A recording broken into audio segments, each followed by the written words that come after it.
Hello, this time from Let's Draw, I am doing Power Girl, a pinup of Power Girl. So that's the what the end version is going to look like. Let's go ahead and get started. So the first thing I always like to do is start with some sort of loose sketch. In this case, I decided to go with the peanut method.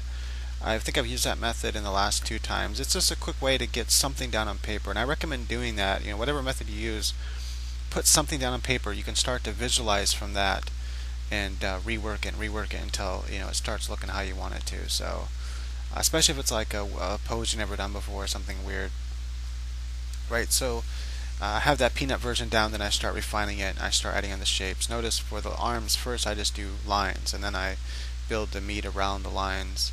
I always like to tweak the hips and waist as much as possible, like add some sort of twist in it or crank in it. In this case, I decided to kind of bend her waist a little bit here and twist a little bit too at the top. And so once I get everything in there, I decided I didn't want it to go down too far, so I cut it off. Now I'm just going to only draw to that part. That's like my window. Then I decided to go ahead and just kind of sketch her gloves in there. This is just a rough underlining sketch that I'm going to trace over. But I like to have something before I do my nice lines. I don't like to do my nice lines on the same paper. I recommend using a light box, we can really see. But or just working really, really light pencil for your under sketch. But personally, I like to do it this way. That way I can be as sloppy as I want and work as hard as I want. Then I can just trace right over it and I can see it. It took me a while to get her face right. On the under sketch, I thought I had the right lines there. Then I realized I don't, and I end up spending way too much time on the face. Sometimes that happens. Sometimes you just get stuck on something and you just got to work through it. Don't give up. Just if you have to, just keep tracing until you get something that you like. Just keep tracing over your work, trace over your work, and eventually you'll be like, okay, cool, I guess that face will work.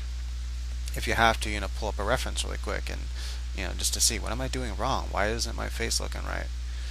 So yeah, you'll notice that face I end up not having there in the end. I tend to like to draw the things that go on top first. I always think in layers, like when I draw, because I'm used to working in Photoshop, and I think it's helped a lot actually, because I know what objects to trace first, and I didn't actually have her belt there, but I know to draw it first on there because it's going to be the highest object. That way I don't have to accidentally erase something underneath it.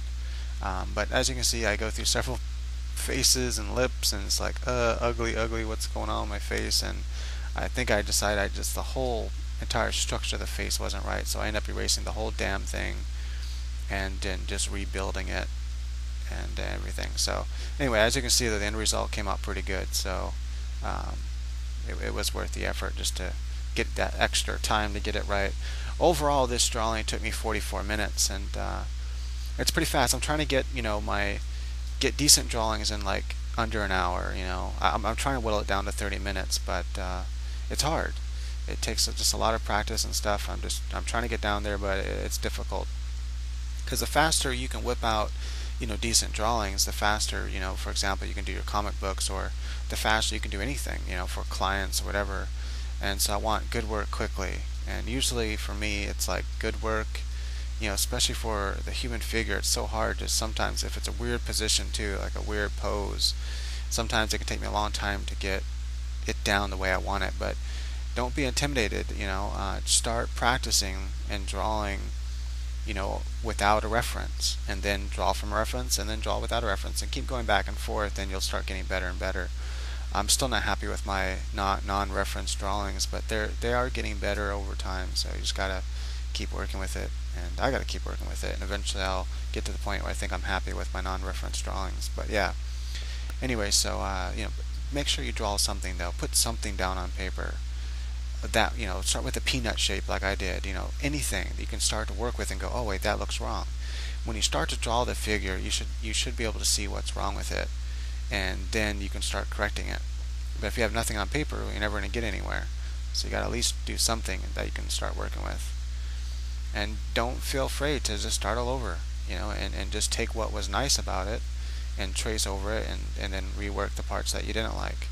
I decided to give her a more of a realistic figure. It's not realistic in the sense that I guess some women have boobs like that, but I wanted to give her a thicker hips and thicker waist. Not so much comic book anime like, but more of a realistic human body.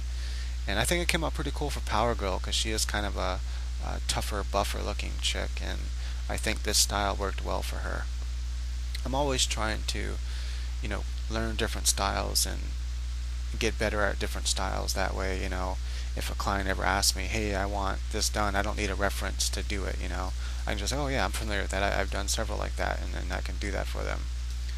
I decided not to do like a whole bunch of shading and stuff for her cape just to save time, because capes can be very time consuming sometimes. So I decided just to do a couple little lines and show the movement, and then just like shade it in with a smudge stick.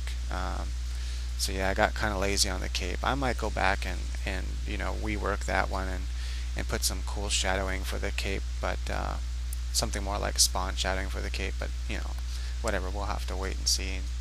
I'll have to wait and see if I feel like doing it. I probably won't. Usually, I just spend however much time I do on the drawing, and then that's it. I'm done with it. I usually never revisit, but you never know. I decided to add some shading to her legs here with the smudge stick, and then to just do some quick line work right over it. Alright, so that's it. Here's the final version here in real time where you can kind of see it. Alright, so I hope you enjoyed that. Please rate and comment. Appreciate it.